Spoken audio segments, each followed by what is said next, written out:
மகாபாரத கால ராட்சசி இன்று தேவியாக வணங்கப்படுகிறாள். அதுதான் மணாலியின் ஹிடிம்பா தேவி கோயில்.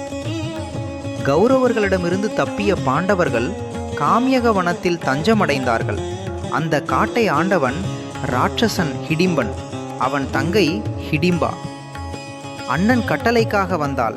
ஆனா பீமனை பார்த்ததும் காதலில் விழுந்தாள். உண்மையை சொல்லி பாண்டவர்களை எச்சரித்தாள். பீமன் ஹிடிம்பனை வீழ்த்தினார்.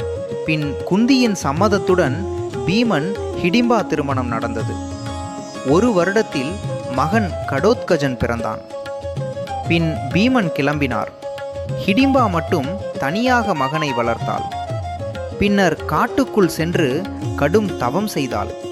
துர்காதேவியின் அருளால் அவள் தேவியாக உயர்ந்தாள். 1553ஆம் ஆண்டு மகாராஜா பகதூர் சிங் கட்டிய இந்த கோயில் முழுவதும் மரத்தில் உருவாக்கப்பட்டு 3 அடுக்கு பகோடா வடிவில் அமைந்துள்ளது.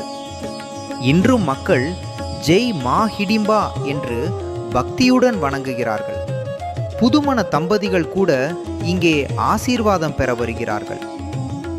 ராட்சசியிலிருந்து தேவியாக உயர்ந்த வரலாறு ஒரே இடம், ஹிடிம்பா தேவி கோயில். சேவ் பண்ணி வைக்கவும்.